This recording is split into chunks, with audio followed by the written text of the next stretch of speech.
You are Locked On Bears, your daily Chicago Bears podcast. Part of the Locked On Podcast Network, your team every day.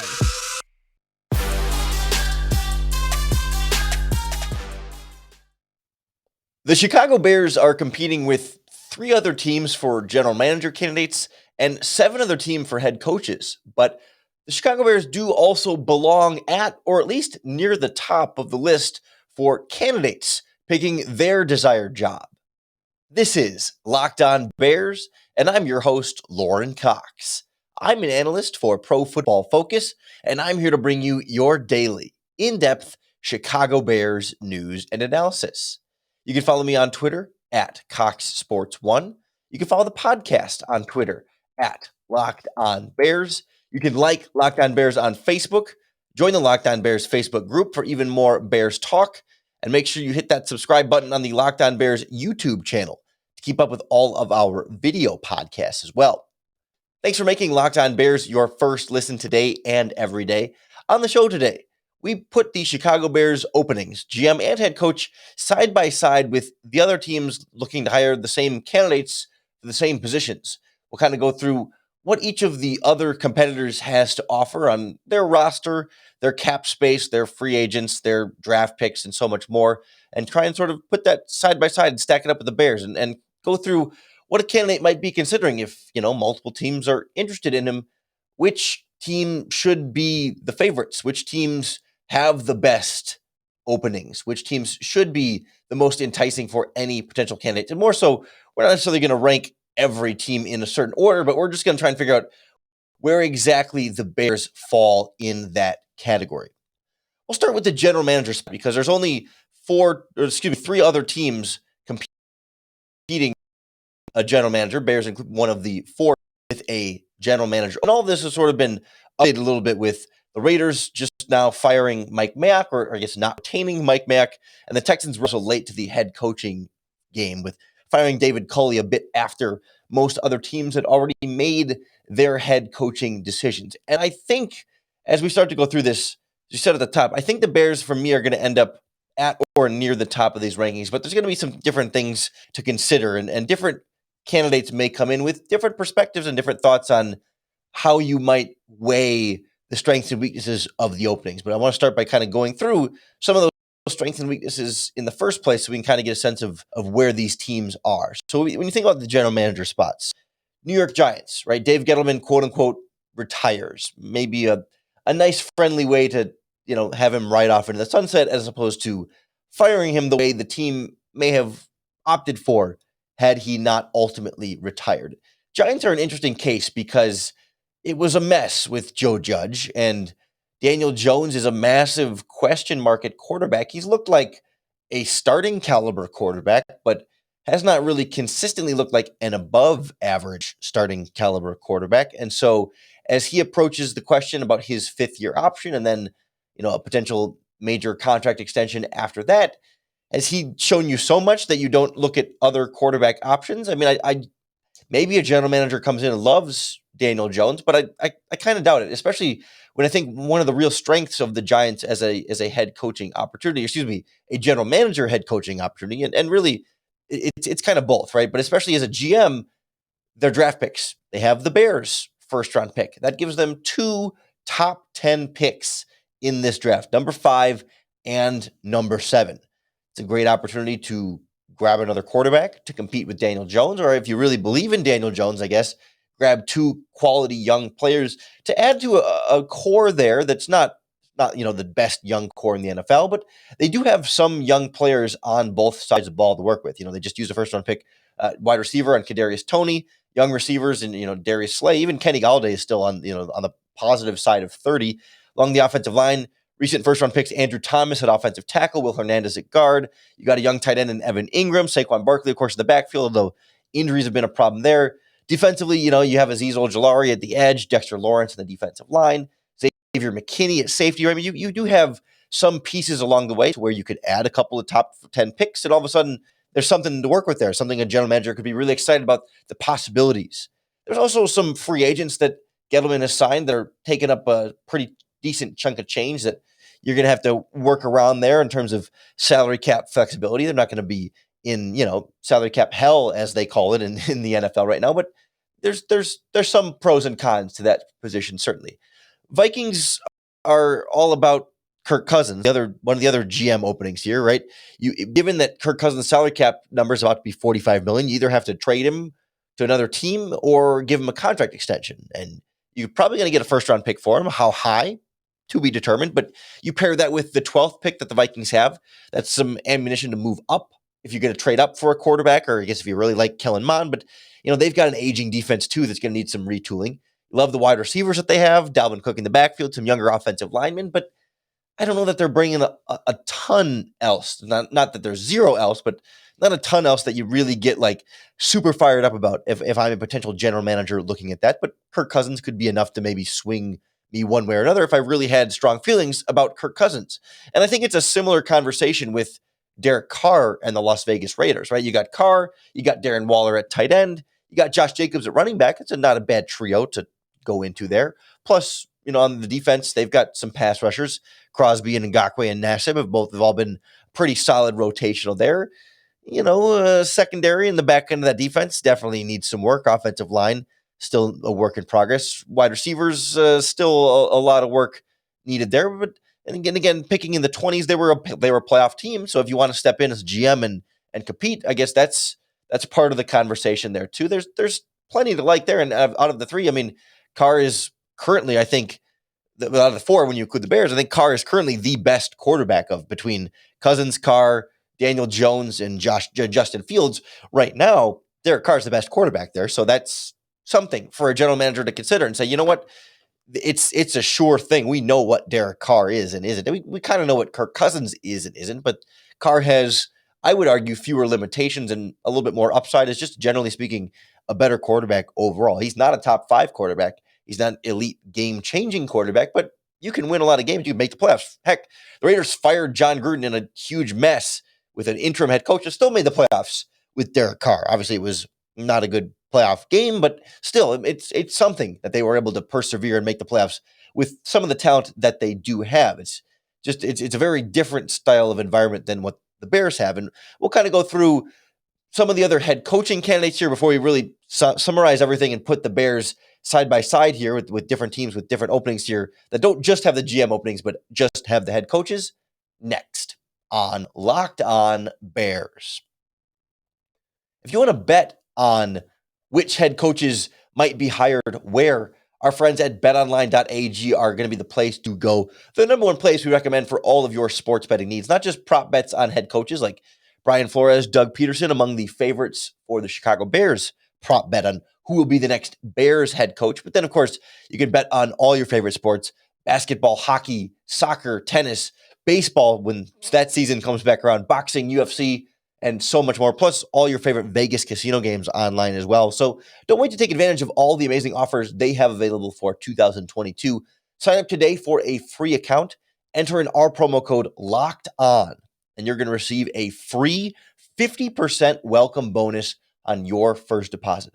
They give you literally free money to play with at BetOnline. It's the fastest and easiest way to wager on all your favorite sports. As they say, BetOnline is where the game starts.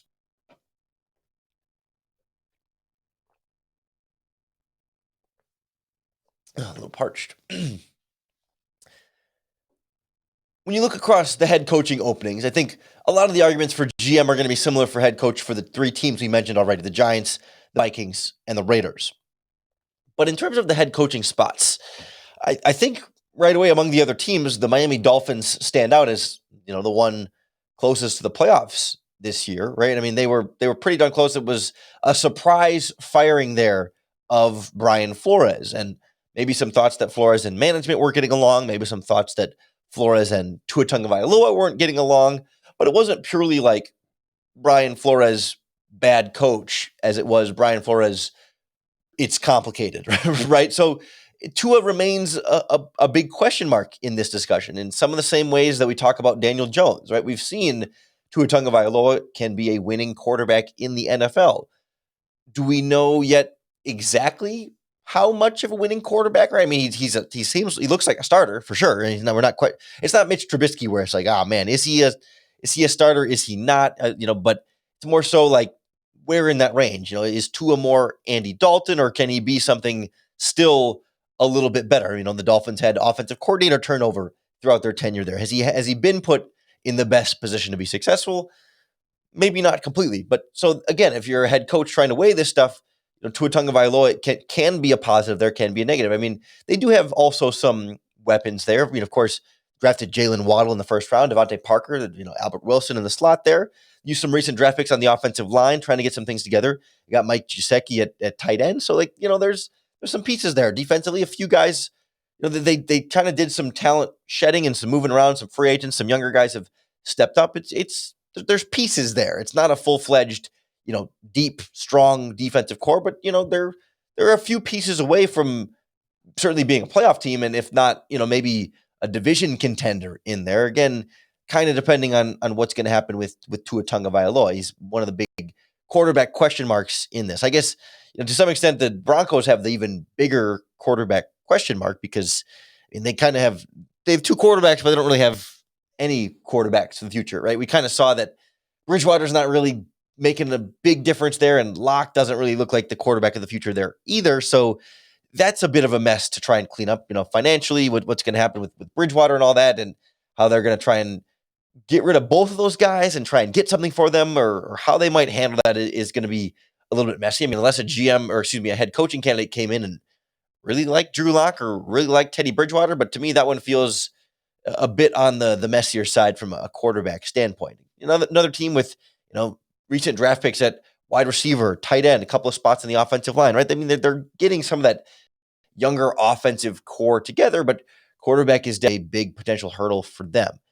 They do have a top 10 pick this year because of just how they struggled. They do have an extra second round pick having traded Von Miller, but again, trading Von Miller is sort of evidence of that defense in need of some retooling, right? Again, they used a first round pick just last year on Patrick Surtain. They have Justin Simmons, a strong, pretty good safety back there. So, right, a couple of pieces there. Bradley Chubb, of course, good outside linebacker, but the rest of the defense still feels like it needs some tinkering quite around the board, and just more so in terms of talent. I mean, they had a quality defensive coach in Vic Fangio. We know that, and he was able to squeeze quite a bit out of them, but not a lot of solid household names. And so it's a little bit of a different kind of mess there, but you kind of have to start with quarterback first and foremost, and then before you can get to the defense. Certainly it's a mess in Jacksonville, another head coaching opening, but Trevor Lawrence, there's a young quarterback already in the building that I'm sure many head coaches really thought highly of coming out of the draft, and jury is far, far from out on him, much like Justin Fields. Plus, you add in another number one pick. I mean, that's potentially a foundational piece on each side of the ball if they go pass rusher number one or whatever they end up doing, right? It's not a bad starting point for a head coach. Certainly a longer play if you're taking over in Jacksonville, but Lawrence, a number one overall pick. They got Travis Etienne at running back. However you might feel about him, still a young, high draft pick at that position. They've got some young receivers to like there, some couple of offensive linemen, although that part's still a little bit messy there. And then the defense is got pieces, but there's still going to be a lot of work needed there. The other thing there is that the reputation of their general manager, Trent Baalke. I mean, Jaguars fans put on clown masks and costumes trying to get the GM fired, still want the GM fired, don't really trust the GM to pick the head coach. And Baalke was one of the ones that ran into trouble in San Francisco with Jim Harbaugh and was eventually fired from there too. So it's maybe that could be a deterrent to a potential head coaching candidate, although some head coaches are in that old boys network, the old boys club, maybe with Baalke, and that won't be as big of an off-put for them. But, there's some mess there. And beyond, Trevor Lawrence and early draft picks and some guys they have, it's a little bit messier even than I think what the Broncos have to clean up, and maybe even messier than the Jaguars within their own division, the Houston Texans. A head coach opening after firing Brian Culley. Not very fair to Brian Culley, but not a situation that too many candidates are going to be banged in there and coach Jacksonville. I mean, talent is limited. Quarterback situation is disastrous. I mean, I like Tyrod Taylor quite a bit, and Miles and Dave Mills, showed some flash, right? But we're not going to kid ourselves as though they are solutions or long-term options there. I mean, they were just fillers who drew the short straw here with the Deshaun Watson situation. And I guess, if you're the Texans and you're confident that you're going to get multiple first-round picks for Deshaun Watson, all of a sudden that could become a more enticing option. Or if you're confident that for whatever reason the NFL isn't going to discipline Deshaun Watson and that you're willing to put your character aside and your morals and your ethics and just roll with Deshaun Watson as though nothing happened, I guess that's another way it could be an enticing opening for a head coaching candidate. It's kind of dirty, I guess, literally when it comes to the Watson allegations, but it's kind of, the NFL is a business. And I mean, I'm not trying to defend this at all, but just, I could see certain candidates maybe being willing to put up with that kind of stuff. I mean, they do have David Johnson, I guess. It's hard. I'm like trying to find positives here. Justin Reed at safety, maybe a couple of guys on defense. And Desmond King, I was a big fan of coming out of Iowa, and when he's been healthy, he's been great at cornerbacks. I mean, there's some stuff there. Cam McGregor-Hill's been kind of a surprise at linebacker, I suppose. But boy, I'm really trying to be kind to the rest of the Texans roster where I can. And given that, I mean, I know their general manager / weird front office title stuff with the former Patriots executive, they had some mess to clean up from Bill O'Brien, right? So I'm trying to be trying to be nice trying to be fair and balanced with all these team and their opportunities. But clearly, Texans are a pretty darn big mess. Jaguars are a different kind of mess. Broncos are more of a quarterback mess than everything else. And the Dolphins, you don't really know, do you have a quarterback or not? So, right, there's some differences there that really separate them, I think, from the teams that have both the GM and head coaching openings. But the Bears end up fitting somewhere in that, and definitely feels like somewhere near the top, if not the top head coach and general manager opening. But we'll stack the Bears up more specifically, go through their resume and how a GM candidate might look at them compared to how a head coach candidate might look at them next on Locked On Bears. People think unusual circumstances means complicated taxes, but for TurboTax Live experts, that's what makes things interesting. Maybe you inherit a condo and are renting it out, or maybe you're getting paid in cryptocurrency and aren't sure how that's taxed. For TurboTax Live experts, an interesting life can mean an even greater tax refund.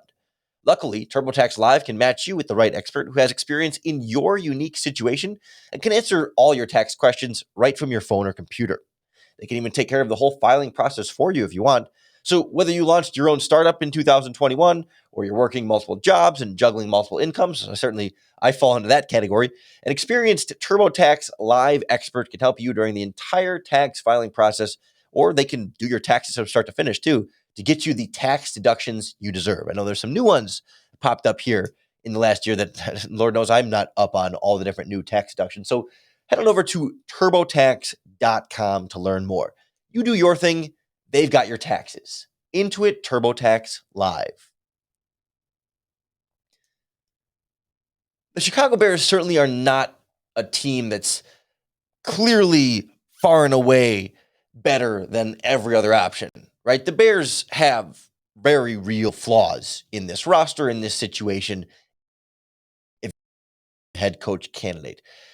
And it's hard to put any potential bias I might have because, yes, I know more about this Bears roster top to bottom than I know about any of the other 7 teams hiring a head coach or general manager. I think I'm pretty good at being critical of the Bears when I need to and giving the Bears credit when I need to. And I'm hesitant here to not give the Bears too much credit for the things they have. But right, you look at this Bears roster. If I'm coming in as an outside candidate, a GM or head coach, I see, of course, Justin Fields, top 11 pick at quarterback for some one of the top 2 or 3 quarterbacks in that draft class, even though he ended up being the 4th quarterback taken there with the Chicago Bears.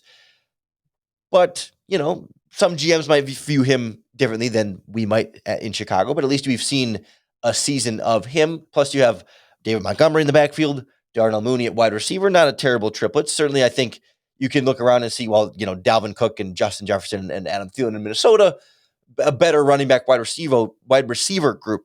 Absolutely. But, Bears have maybe a couple of decent young offensive linemen. I mean, James Daniels is a free agent. Whitehair's been a little bit up and down, but he's kind of locked in at this point. Borum looked pretty good as a rookie 5th-round pick, but to be determined. And certainly Tevin Jenkins still a wide open wild card. So obviously quarterback is kind of the big appeal on offense, plus a couple of things here and there. I think Cole Kmet's not a lost cause, but just jury is definitely still out there. Defensively, Jalen Johnson, solid. Roquan Smith, very, very good. A couple of other younger players to like mixed in there, not bona fides, but, like the likes of Travis Gibson, maybe Thomas Graham. So there's some younger pieces there that are at least intriguing, but they're not going to be on the resume necessarily. But then Khalil Mack and Robert Quinn, of course, more on the veteran side. They're not long-term pieces, but they are short-term pieces that are very, very good. That's kind of one way to look at it. Eddie Jackson maybe in there somewhere. I don't know. It kind of depends on who the new coach is and what they can get from him schematically. And then from a general manager standpoint, no first-round pick this year. Salary cap space. They've got they're upcoming about $40 million, but they have 1,000 free agents or at least 1,000 position openings they're going to have to re-sign. So $40 million seems like a lot of cap space, and it's more than other teams have for sure. It's nothing to balk at, but they also have a lot to do, and it's not like they can use that money to completely rebuild the entire Bears team. So a lot of free agents gives a new GM and head coach some flexibility to get more of their guys in there, but as you start to fill out the space, it becomes more like $20 million when you account for getting your roster up to the number of minimum players. It's complicated. We'll get into salary cap stuff a little bit more deeper as we get through the offseason, but just more so that it's not as bountiful as it looks, but it doesn't mean it's necessarily a terrible salary cap situation to get into this offseason. So from the general manager spot in particular, right? So much of it's it's on Fields versus some of the other quarterbacks, because out of all the groups, Fields is kind of the best known young quarterback option. I mean, maybe Lawrence, maybe these guys will like Lawrence better than others. But I'm kind of by default going to put the Bears above the Jaguars, and Jaguars don't have the GM opening, just the head coach opening. We'll get into that a little bit more, but I can just right away, I'm going to put the Bears above the Texans and the Jaguars, and honestly, probably the Broncos for the head coaching openings. And we'll get into more of the numbers, the rest of them, but those are kind of easy. So I'll take Fields. And I don't need to make the Fields versus Lawrence argument, because the Bears over Jaguars argument as a whole is already pretty well solidified, if you ask me. But one thing that's interesting about the Fields thing is that if you're a new general manager who comes to Chicago, your job security is not necessarily tied to whether or not Justin Fields pans out, right? If you're the new GM, you're the one that drafted Fields. So if Fields is great, you're still going to get the credit. But if Fields busts out for some reason, oh, well, I didn't draft him. No, he was drafted by the last guy, so I'm going to get my quarterback next, right? So there's something appealing about that, where it's not a win-win if Fields busts, right? You don't win if Fields busts, but maybe a no-lose. You still kind of lose if Fields busts, but you know what I mean? You see what I'm saying, where you're protected either way. That's probably the best way to put it. If Fields works out well, you look like the genius because you took over the general manager and you built around him and he plays well. If Fields doesn't work well, that wasn't your draft pick. You don't deserve the blame for getting Justin Fields. So that's subtly a very major appeal there. But you compare him to the other GM candidates, right? Giants could draft a quarterback that maybe they might like better than Fields. That's fair. The Vikings or Raiders could trade Cousins or Carr to get an extra first-round picks, draft a quarterback. But again, those are all going to be a bit of a crapshoot. Fields, at least you see what you know, right? I mean, we've seen Justin Fields on the field in the NFL. We have some real tape. It's sort of the devil you know versus the devil you don't. Some GM candidates might say, you know what? I would rather take my chances on insert quarterback prospect here, because you like that idea of the flexibility to pick your guy and to put all your eggs in this evaluation that you really feel like you can nail, as opposed to Fields being, already solidified and a little bit more of what you're going to get there in terms of some of the positives and the negatives. I think in terms of the GM spots, right, I do think the flexibility that the Giants could potentially have there to be able to draft another quarterback with 2 top 10 picks and have some younger players there is very enticing if I'm a GM candidate. But do I value having those draft picks versus having the quarterback in Justin Fields? I find myself leaning Justin Fields based on how highly I liked him in the pre-draft process. And, I think it becomes trickier when you bring the head coach thing into this conversation, because it's I go down sort of this list of criteria here for comparing the Bears to some of these other openings. It's okay, if you believe in Tua Tagovailoa, then the Dolphins are right there on the borderline of the playoffs, right? So I could see where that would be that I could view that as the bigger, better opening if I really did believe in Tua as a coach for a G, or I guess it would be a coach than hiring a GM. So that's, there's an argument there. Or like if I really believe in Derek Carr, there's parts of the Raiders offense and defense. They were just a playoff team. There's a bit of work that needs to be done there, but like I could see a GM saying, I value the Raiders job over the Bears purely based on Carr over Fields, or I guess Tua over Fields, if that's really where your evaluation is. My personal evaluation is certainly Fields over Tua, and bigger picture, I like the position the Bears are in, where Carr is a much larger salary and harder to build around and needs a little bit more help. And I'm just not confident in the ability to make that quick enough turnaround to build around Carr in the window that you have to still win with Derek Carr. Not that he's old, but he's over 30, right? So it's not a 10-year play with Carr. It's much more of a 3 to 5 year play, whereas Fields is more of a 10 to 15-year play if he does pan out the way. So then it's like, all right, if you really believe in Trevor Lawrence, then, could Trevor Lawrence, the number one pick, be enough of a game changer for the Jaguars to say the Jaguars' job is better than the Bears? That's still a stretch for me. Honestly, it's still a stretch for me, but it can be a potential game changer for the Jaguars. I'll give them that. Or, if you really believe in Kirk Cousins and you got the weapons, if I'm a head coach, if I'm an offensive head coach, say Brian Dable's not a good pick from a scheme standpoint, but Byron Leftwich, you're picking offensive head coach. I could see an offensive head coach falling in love with the idea of Cook, Cousins, Jefferson, and Thielen and saying, I can make that work and I can take that team farther than Mike Zimmer could. And at that point, then you would then argue that the Vikings are a better opportunity because you feel like those established pieces are already there. Then you can focus on all your effort on building that defense back up and maybe making sure that offensive line is solidified. And then at that point, Vikings would be a better head coaching candidate. And, the Giants, if you really believe in this quarterback class or you believe in Daniel Jones, again, they've got some of that core and still some free agent contracts to navigate there. Cap space is a little bit limited, but yeah, I don't know. I have trouble with that one too. I think for me, it comes down to just feeling this combination of like, I believe in Justin Fields as a quarterback worth developing that can be something better than, or at least up to par with the likes of Cousins and Carr, and potentially better than Lawrence or Jones or the rookie quarterbacks in this class, or Tua Tagovailoa, or whatever the Texans and Broncos end up doing with their quarterbacks. Plus, I like some of the pieces the Bears have, some of the potential salary flexibility, although I still think they're a couple of years away from that. And then the lack of first-round pick is tough, but you have the second. You got a first-round pick next year. I mean, I don't know. That's the tough part. It's like I'm not ready to definitively say the Bears are purely far and away the better head coach and GM opening than any other team in the NFL.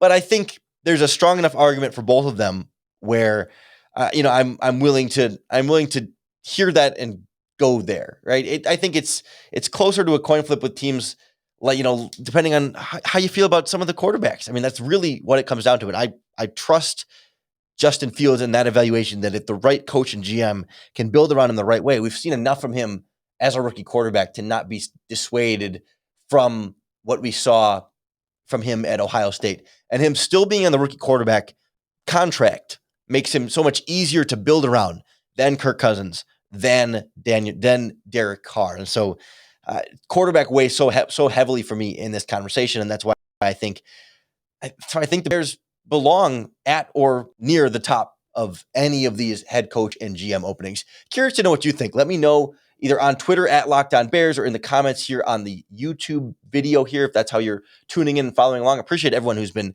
listening to the podcast throughout the season and now into the offseason. Whatever platform, if you're watching on YouTube or any of the podcasting apps, we are free and available on all platforms, here to bring you your daily in-depth Chicago Bears news and analysis. Thanks for making Locked On Bears your first listen today. If you're looking for a second listen, check out all our other Locked On Chicago sports podcasts. Locked On Bulls, Locked On Cubs, Locked On White Sox, Locked On Blackhawks, plus other NFL shows. We cover all the leagues, right? The Locked On Podcast Network is your team every day. So I hope Locked On Bears has been entertaining and informative for you, and most importantly, hope it makes it that much easier for you to bear down.